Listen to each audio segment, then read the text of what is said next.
जी नमस्कार साथियों, मैं जयंत समस्तीपुर से। मेरा खास कार्यक्रम संवाद शिक्षक संवाद कार्यक्रम में आप लोगों का स्वागत है।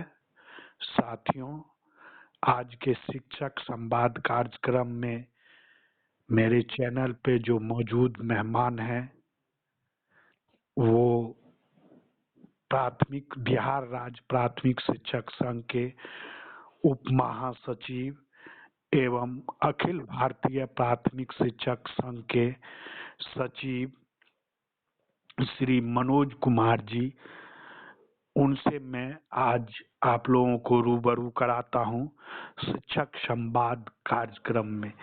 आज का विषय है वरीयता का निर्धारण कैसे हो या कैसे किया जाए। जी मनोज बाबू। जी जी नमस्कार। नमस्कार मनोज जी, मैं जयंत समस्तीपुर से बोल रहा हूँ। जी जी जी जी बोला जी जी, मेरा कार्यक्रम ये हमारा न्यूज चैनल समस्तीपुर नियोजित न्यूज चैनल के माध्यम से है और इस माध्यम से मेरा एक खास कार्यक्रम चलता है शिक्षक संवाद कार्यक्रम। तो इसमें मैं बहुतायत मात्रा में रिकॉर्डिंग के माध्यम से ही यह कार्यक्रम चलाता हूं। सर्वप्रथम मनोज बाबू, मैं आपसे एक अनुमति लेना चाहूँगा कि शिक्षक संवाद कार्यक्रम में रिकॉर्डिंग के माध्यम से जो प्रश्नोत्तरी होगी इसकी आप अनुमति दे सकते हैं? जी हाँ, ठीक है। चलिए, शिक्षक हित की बात है, रिकॉर्डिंग करके आप प्रसारित कर सकते हैं और आप शिक्षक संवाद करते हैं अपने चैनल के माध्यम से। जी इसके लिए आपको बहुत बहुत धन्यवाद है। जी जी, धन्यवाद आपको। जी मनोज जी, आज का प्रश्न है अभी वर्तमान समय में शिक्षा विभाग के द्वारा वरीयता, शिक्षक की वरीयता कैसे निर्धारित की जाए। मात्र एक ही प्रश्न है, इस पर आप विस्तृत रूप से अपना विचार दें कि जो सरकार की जो वरीयता का कर्म है और वरीयता किन किन बिंदुओं पर रखी जाए, इस पे मैं गुजारिश करूंगा आप पूरे ढंग से और उसे विस्तृत रूप से आप बताने का कृपा करेंगे मनोज जी। जी जी जी देखिए, आपको बहुत धन्यवाद देते हैं कि आपने ऐसे विषय को उठाया है कि हमारे पूरे राज्य के प्राथमिक से लेकर +2 तक के शिक्षक ऊहापोह की स्थिति में हैं कि आखिर में वरीयता का निर्धारण कैसे हो। जी तो इस संबंध में मैं आपको बताना चाहता हूं कि पूर्व में निदेशक प्राथमिक शिक्षा जब आशुतोष जी थे तो उन्होंने एक पत्र निकाला था वरीयता के निर्धारण के संबंध में, और जो सेवा संहिता के भी अनुरूप था और जो बिहार राज्य में जो प्रोन्नति नियमावली कहिए जिसमें वरीयता के निर्धारण की बात थी उसके अनुरूप था, उसमें है। और नियमित शिक्षकों पर आज भी वही लागू है। उसमें है कि जो जब से प्रशिक्षित हुए तो प्रशिक्षित शिक्षकों की ही वरीयता की गणना की जाती है शिक्षक पद पर। और उसमें बेसिक ग्रेड, स्नातक ग्रेड और प्रधानाध्यापक तीनों का अलग अलग वरीयता रहता था। बेसिक ग्रेड में जो वरीयता बनती थी तो उससे प्रोन्नति होता था स्नातक में, स्नातक से जो है सो HM में। और एक स्पेशल नियम था जो BPSC से बहाली हुई थी एक विज्ञापन में, तो उसमें था कि जिनकी BPSC की वरीयता ही जो है उनका वरीयता का आधार होगा, है न। क्योंकि लोग अलग अलग डेट में, कोई 1 दिन, कोई 2 दिन, कोई 4 दिन आगे पीछे भी ज्वाइन लोग करते थे, तो उसमें BPSC की वरीयता का आधार होता था। अब चलिए, इसके बाद हम आते हैं ये जो बहाली होने लगी स्थानीय निकाय के द्वारा, तो इन्होंने जो डायरेक्टर थे आशुतोष जी का, उसमें पत्र था कि जहां पर जिला कैडर के, क्योंकि जो प्राइमरी की बात मैं विशेष तौर पर कर रहा हूं कि जो सहायक शिक्षक या स्नातक या HM का जो पद होता था उनका कैडर डिस्ट्रिक्ट कैडर का होता था, अभी भी है। जी। तो उसमें उन्होंने ये डिफाइंड किया कि जो डिस्ट्रिक्ट कैडर के टीचर हैं वो उस विद्यालय में कार्यरत जो है स्थानीय निकाय द्वारा नियुक्त किसी भी कोटि के, चाहे वो बेसिक में हो, स्नातक में हो, किसी भी कोटि से वो जो है सीनियर होंगे। तो एक बात तो उन्होंने क्लियर कर दिया था।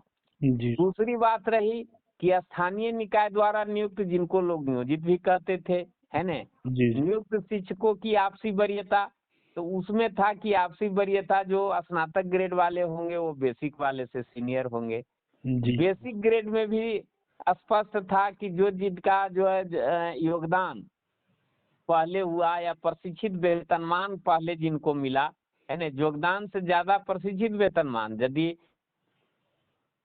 दोनों ट्रेंड है तब फिर योगदान, है ना, जी। तो उसमें वो सीनियर होंगे अलग अलग ग्रेड में। यहाँ तक तो क्लियर था। जी। लेकिन अब बात आई कि जो ये बीपीएससी से बहाली हुई, तो सरकार ने कहने का तो कहा कि हम बीपीएससी से बहाली कर रहे हैं और ये राज्यकर्मी हैं। आज भी कहीं हम माननीय मुख्यमंत्री को सुन रहा था, तो वो कह रहे हैं कि ये राज्यकर्मी हैं, इनको राज्यकर्मी की सुविधा ये है। तो हमारा मांग भी था संगठन का, तो राज्यकर्मी की बात सरकार ने की। उन्होंने ये भी सरकार ने ये किया कि भाई जो स्थानीय निकाय द्वारा नियुक्त शिक्षक थे उनको परीक्षा लेके 2023 में एक नियमावली लाई विशिष्ट शिक्षक बनाने के लिए, है ना, सक्षमता परीक्षा जो है सरकार जी। ली, जी। जी। और उसमें पास हुए तो उसमें जो है 2.5 लाख से ऊपर शिक्षक विशिष्ट शिक्षक हुए, जो कि राज्यकर्मी का दर्जा जिनको मिला। जी। और वो कहा गया कि ये जो है सो माने बीपीएससी वाले के ही समतुल्य होंगे, तो समतुल्य होंगे, राज्यकर्मी का दर्जा मिला। लेकिन अब है कि उन दोनों में कौन वरीय होंगे इसका कहीं कोई चर्चा नहीं है न, चर्चा नहीं है। जैसे विशिष्ट शिक्षक जो जिस तिथि के हुए और पहले वाला जैसे है कि इसमें देखिए गड़बड़ी यही हो रही है कि जो हमारे विशिष्ट शिक्षक हैं उनकी प्रोन्नति में तो उनकी सेवा की गणना कर ली गई, जी। उनको वेतन संरक्षण का लाभ दे दिया गया, जी। है ना। लेकिन ये नहीं कहा गया कि जैसे उनकी गणना जब से वो प्रशिक्षित वेतनमान उनको मिला है उस दिन से होगा, और ये बाद में ज्वाइन किए हैं तो जिनको पहले से प्रशिक्षित वेतनमान मिला है वो सीनियर होंगे, इसका स्पष्ट पत्र होना चाहिए।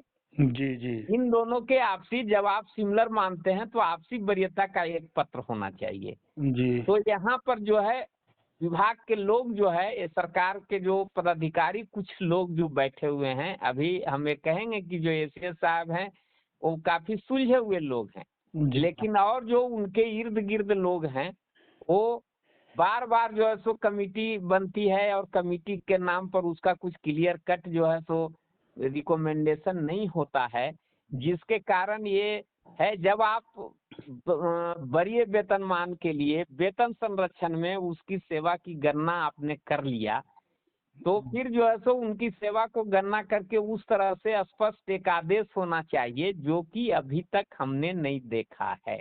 जी।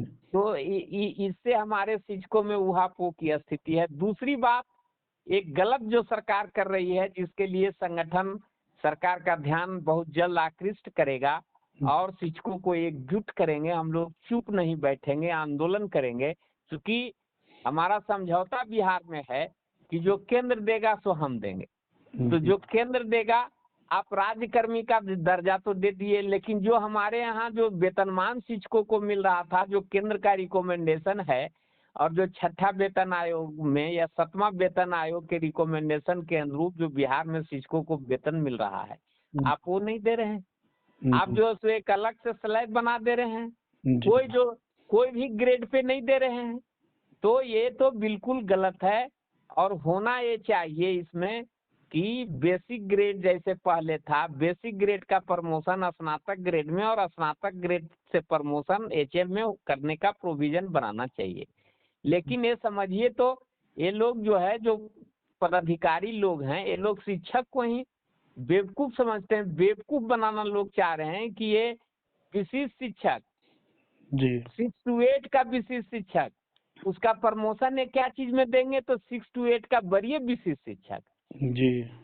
है ना। तो 9-10 का जो है सो शिक्षक तो उसको देंगे, उसका वरीय विशिष्ट शिक्षक। ये किस तरह की बात है? ये शिक्षकों को आप बेवकूफ बना रहे हैं। जी जी जी हैं? तो इससे भी जो है उहापोह की स्थिति शिक्षकों में हुई है। और जी हमारे जो 70,000 75,000 जो अभी भी स्थानीय निकाय द्वारा नियुक्त हमारे नियोजित शिक्षक साथी हैं, जी वो यदि नहीं भर रहे हैं तो जी सरकार तरह तरह के कभी डेट बढ़ाती है, कभी कहती है कि अंतिम चांस है, ये चांस है। ठीक है, अंतिम चांस है तो जी हमारे शिक्षक तो कमर कस लिए हैं कि जब तक तुम प्रोन्नति दो बेसिक ग्रेड से स्नातक ग्रेड में, जिसका कालावधि हो गया है, जो स्नातक ग्रेड में है, आपने नियमावली बनाया था 2012 में कि उनको हम एचएम बनाएंगे, जी एचएम में प्रमोशन दीजिए, जी उसके बाद आप जो है सो सक्षमता परीक्षा लीजिए। जी हमारे शिक्षक देंगे, देंगे ही नहीं, जी 900% शिक्षक हमारे पास करेंगे यदि सही से परीक्षा हुई तो। जी जी जी जी ये 100% पास करेंगे। लेकिन यहाँ पर यही चीज है कि प्रोन्नति के मामले और वरीयता के मामले में सरकार गोल गोल घुमा रही है, स्पष्ट नहीं कर रही है। ये जो विशेष तौर पर विशिष्ट शिक्षक और बीपीएससी का आपसी वरीयता, दूसरा एक झमेला हो गया कि जब आप प्राइमरी स्कूल में प्रधान शिक्षक की बहाली कर दिए तो नियम से स्वाभाविक है कि जिसका बहाली ही प्रधान शिक्षक के पद पर होगा तो वही विद्यालय का प्रधान शिक्षक रहेगा। तो आपको जो वहाँ डिस्ट्रिक्ट कैडर के टीचर हैं, जी जिनको आप पूर्व में कहे हुए हैं कि ये जितने भी इस तरह के टीचर हैं उनसे ये सीनियर हैं, तो यदि ऐसा मानते हैं तो उनकी कोई व्यवस्था आप करिए। जी हैं? जी जी या जी उनको ही आप विकल्प दीजिए कि यदि जगह नहीं है आपके पास तो उनको ही कोई 1-2 इंक्रीमेंट दे के और वहाँ पर प्रधान बनाइए, नहीं तो उनको जो है कहीं दूसरे स्कूल में ये करिए, है ना? जी जी तो इस तरह की बात है और इसके चलते जो है सरकार स्पष्ट वरीयता जो के लिए ये जो नियम नहीं बना रही है, ये शिक्षकों को आपस में लड़ाकर उलझाना चाहती है कि ये लोग आपस में ही उलझे हुए रहें और हम कुछ कुछ दे के इन लोगों को जो है संतुष्ट करते रहें, बेवकूफ बनाते रहें। लेकिन वो नहीं होने वाला है और आपके चैनल के माध्यम से मैं स्पष्ट बता देना चाहता हूं कि वरीयता के मामले में जो पूर्व से जो नीति है वो नीति स्पष्ट था कि प्रशिक्षित शिक्षक अप्रशिक्षित से वरीय होंगे स्वाभाविक रूप से। प्रशिक्षित में बेसिक ग्रेड में जिनका पहले योगदान, फिर बेसिक ग्रेड में बनता था वरीयता सूची, तो उसमें स्नातक का जो है बाल्य में प्रोन्नति होता था, फिर स्नातक से एचएम में, वरीय में होता था कि यदि बीपीएससी से हैं तो वरीयता सूची, और नहीं तो नौकरी में आने योग्य प्रशिक्षित वेतनमान मिलने की तिथि, है ना? यदि वो भी सेम है, वो तो जन्म तिथि वो भी सेम है, तब तो फिर उसका टॉस वाला दूसरा सिस्टम था, है ना?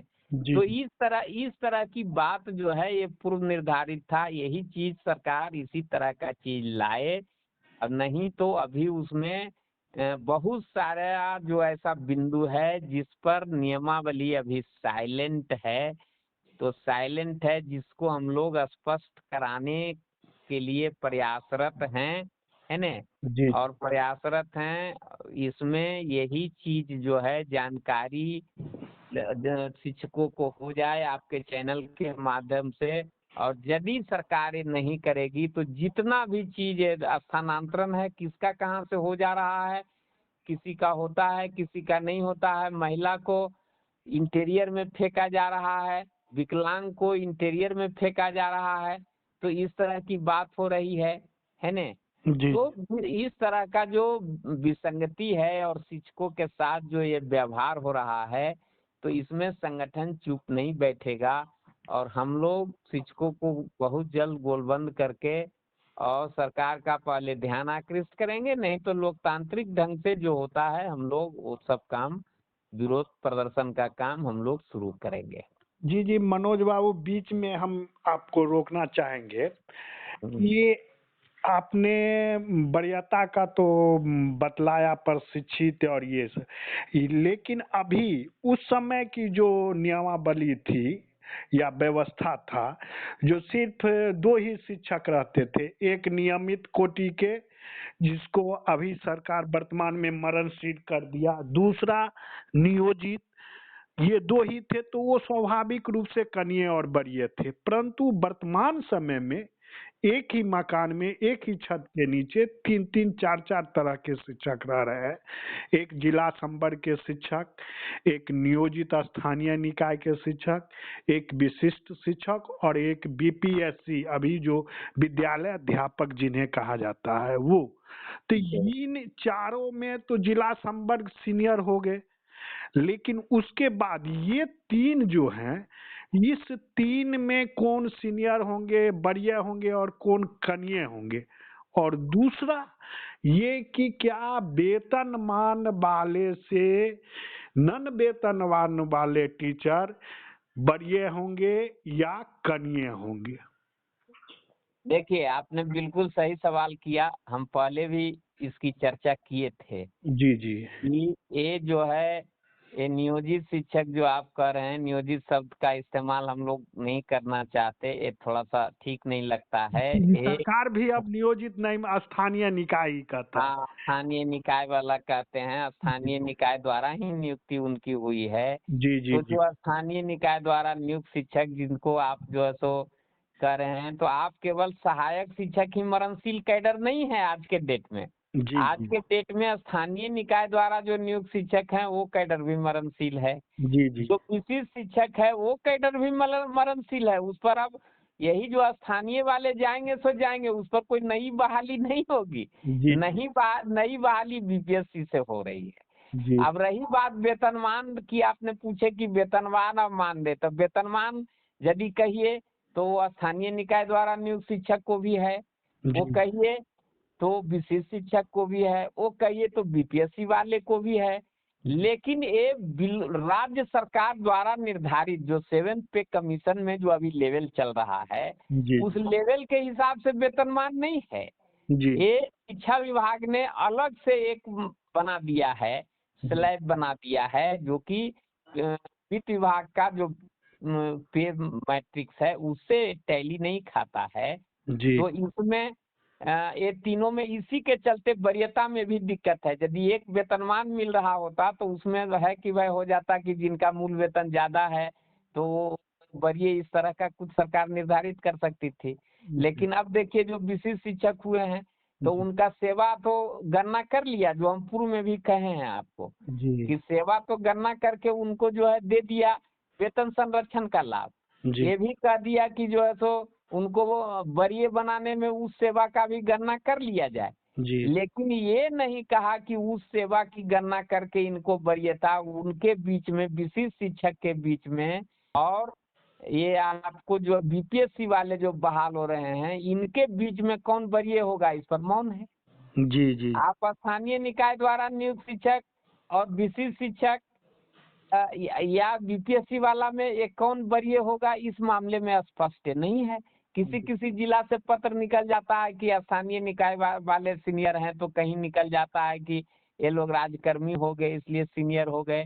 तो इस तरह की जो है सो बात है। इसलिए हम आपके चैनल के माध्यम से ये भी मांग करना चाहते हैं कि यदि कोई शिक्षा विभाग के पदाधिकारी या शिक्षा मंत्री या और कोई उस तरह के लोग यदि देख रहे हैं जी या सुनेंगे हमारी बात को, तो इस चीज पर ध्यान दें कि पूरे राज्य में लाखों शिक्षक कुआपों की स्थिति में हैं। जी इसलिए इसको शिक्षा विभाग को तुरंत स्पष्ट करना चाहिए कि किनकी वरीयता कैसे होगी और कौन वरीय होंगे। नहीं तो एक छत के नीचे आपने 4 तरह का टीचर कहा, 4 तरह का टीचर कैसे है? फिजिकल टीचर का एक अलग जो है सो ये है, जी जी जी वो 4-5 भी स्कूल में है।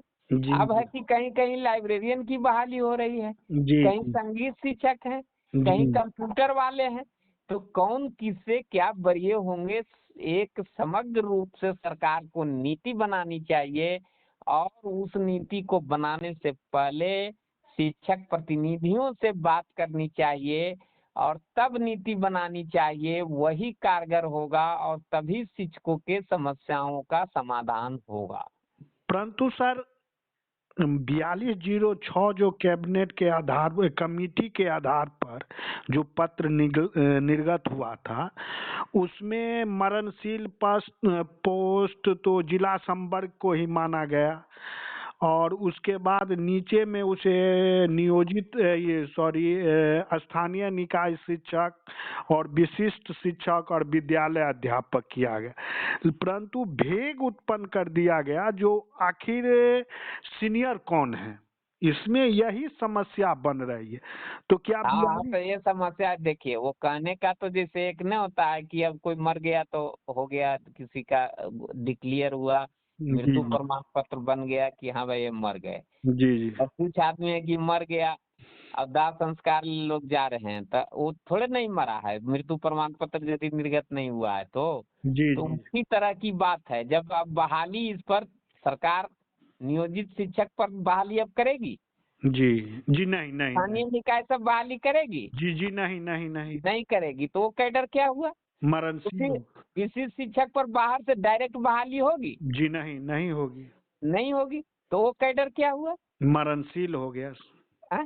तो जी जी इसलिए यही कह रहे हैं कि यही उहापों की स्थिति है, और स्पष्ट सरकार को ये तीनों मिला के, जैसे ठीक है पूर्व का तो अलग से नियमावली, प्रोन्नति नियमावली 1993 था, प्रोन्नति नियमावली 2011, फिर बना उसका संशोधित रूप जो है प्रोन्नति और स्थानांतरण नियमावली 2018। जी तो जी उसमें स्पष्ट है, पुराने जो आप मरणशील कैडर जो सरकार कह रही है, जी तो उनके लिए कि कौन बरिए होंगे। लेकिन बाद में जो इन तीनों हैं मुख्यतः, और फिजिकल टीचर भी हैं और अन्य भी टीचर हैं, तो इनकी वरीयता कैसे होगी, ये सरकार को स्पष्ट करनी चाहिए।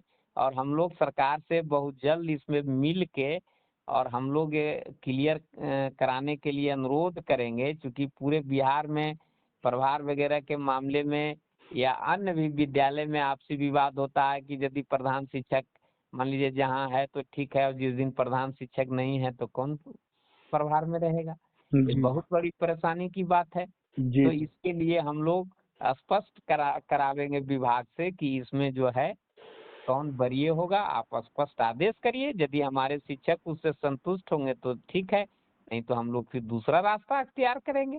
तो क्या वेतनमान भी आधार बन सकता है कनिया और बरिए का? पूर्व में होता रहा है। ऐसा नियम है? हाँ, पूर्व में ऐसा होते रहा है। अब अभी बेसिक ग्रेड में है, तब बेसिक ग्रेड में जिसका वेतन ज्यादा है, स्वाभाविक रूप से वो कम वेतन वाले से सीनियर है, तभी तो वेतन ज्यादा है। अभी भी हालांकि तो। उसका आधार ट्रेंड एंड ट्रेंड है न? जी जी जी निश्चित वेतनमान प्राप्ति की तिथि है, जी लेकिन जनरली गणना करने पर वही आता है। अभी भी और वर्तमान। ये सर्कुलर भी है कि किसी वरीय का वेतनमान यदि कनिये के वेतनमान से, फाइनेंस का सर्कुलर है जी कि यदि किसी वरीय का वेतनमान किसी कनिये से कम है तो वरीय का वेतनमान कनिये के बराबर कर दिया जाए, ऐसा नियम है सर। बिहार सरकार का भी है, भारत सरकार का भी है। जी जी अभी वर्तमान में भी स्थानीय निकाय के शिक्षक के द्वारा नियुक्त शिक्षकों में बेसिक ग्रेड और स्नातक ग्रेड, उसमें तो सीनियरिटी तो यही वेतनमान पे ही निर्धारित की गई है। देखिए 6 उसमें to 8। वेतनमान पर है कि एक का ग्रेड पे 2000 है, एक का ग्रेड पे 2400 था, है न? जी जी जी तो 2400 वाले सीनियर होंगे, वो तो स्पष्ट है, यहाँ पर कोई दिक्कत नहीं है। जी जी लेकिन इधर जो स्थानीय निकाय से विशिष्ट में जो हुआ, जी जी और ये बीपीएससी वाला, तो ये तीनों में थोड़ा सा दिक्कत की बात है। इसको सरकार स्पष्ट करे, और नहीं तो हम लोग जो है सो इसको स्पष्ट करवावेंगे, तो इसमें कहीं थोड़ा से। इस पर स्पष्ट रूप से प्रकाश डाला जाए ना, कि अच्छा, कृपा आप की जाए। बताइए कि जब स्पष्ट है ही नहीं है तो हम स्पष्ट प्रकाश से इस पर अब वीरेंद्र अपने साहब डाल सकते हैं। नहीं नहीं अपने स्तर से बताने का कृपा किया जाए। अपने स्तर से सीधी बात है कि बीपीएससी से जो बहाली है, जी और उसमें जो पहले योगदान किए वो सीनियर होंगे, वो आपस में। अब है कि जो विशिष्ट शिक्षक के रूप में जो जो है, तो जो पहले से इसमें विशिष्ट शिक्षक आए हैं या जो पहले नियोजित में पहले योगदान किए हैं स्थानीय निकाय वाले में, है न? जी जी जी तो वो सीनियर होंगे, यहाँ तक तो कोई दिक्कत नहीं है। अब रही बात कि विशिष्ट और बीपीएससी वाले के बीच की वरीयता, नियोजित और बीपीएससी वाले के बीच की वरीयता। जी तो जी बीच की वरीयता इसमें मान लीजिए आपका चैनल है, आपके चैनल से प्रकाशित होगा, हम संगठन के जिम्मेवार पद पर हैं, जी जी जी के प्रतिनिधि हैं, जी तो जी हम तो किसी के पक्ष या विपक्ष में नहीं बोल सकते, जी। नहीं नहीं, पक्ष विपक्ष नहीं, ये एकदम है नहीं। तो न्यूट्रल है। हम एक कहेंगे उसमें जी बहुत सीधा साधा कि जो है इसमें सरकार को वरीयता आपसी निर्धारित करना चाहिए, और उसमें निश्चित तौर पर व्यक्तिगत मेरा सुझाव होगा जी कि इसमें सेवा की गणना भी अवश्य होनी ही चाहिए, जो पूर्व में होते रहा जी जी जी है न। जी जी। और तो जब वो क्लियर हो जाएगा तो आपको हम बता देंगे कि इसमें क्या ये हुआ। हम अपना तरफ से तो न कह देंगे कि ये सीनियर हो गया, वो सीनियर हो गया, फिर ये चैनल है व्यवहारिकता को छोड़ के बाय रूल ही होनी भी चाहिए। होनी चाहिए। जी हाँ, जी जी, और होगा, व्यवहारिकता। उसको हम लोग बहुत जल्द क्लियर करा देंगे। जी जी। तो चलते चलते आप तमाम बिहार के शिक्षकों के लिए कोई संदेश? देखिए, मैं आपके चैनल के माध्यम से राज्य के शिक्षकों को यही संदेश देना चाहता हूँ कि आप पूरे मनोयोग से शिक्षण का कार्य करें, और जहाँ जहाँ भी जो कमी है एकजुटता बनाएं, और शिक्षक संगठन उसको प्रयास करके बहुत जल्द आपकी जितनी भी समस्याएं हैं उसका समाधान कराएगा, और आपको इस कम वेतनमान पर, जो एक आदेशपाल से भी कम वेतनमान है, उस वेतनमान पर रहने नहीं देगा। हम लोग जो टीचर का वेतनमान है वो दिलाने का काम करेंगे, और साथ ही साथ हम राज्य ही नहीं अखिल भारतीय स्तर पर हम लोग प्रयास कर रहे हैं, क्योंकि हम अखिल भारतीय प्राथमिक शिक्षक संघ के भी राष्ट्रीय सचिव हैं। तो हम लोग प्रयास कर रहे हैं कि पुरानी पेंशन योजना का लाभ भी हमारे शिक्षकों को मिले। इसलिए आप समाज से जुड़े, और जो गरीब गुरुआ के बच्चे, नौनिहाल बच्चे जो विद्यालय में आते हैं, उनको आप शिक्षण देने का काम करें और अपनी एकजुटता बनाएं। चूंकि आप राष्ट्र निर्माता हैं, है न, तो आप राष्ट्र निर्माण में लगें, और साथ ही साथ एकजुटता रहेगी तो स्वनिर्माण भी होगा, है न। जी जी तो यही हम आपके चैनल से एकजुटता का संदेश शिक्षकों को देना चाहेंगे। जी जी। बहुत बहुत धन्यवाद। आपने अपना बहुमूल्य समय हमारे न्यूज चैनल परिवार को दिया, और आप बिहार राज्य के तमाम शिक्षकों के संबंध में जो प्रकाश डाला, इसके लिए आपको बिहार के तमाम शिक्षकों के तरफ से एवं हमारे न्यूज चैनल परिवार की ओर से आपको कोटि कोटि धन्यवाद। धन्यवाद मनोज जी। आपको भी बहुत बहुत धन्यवाद, और आपके चैनल को विशेष तौर पर बहुत बहुत धन्यवाद। जी जी, धन्यवाद।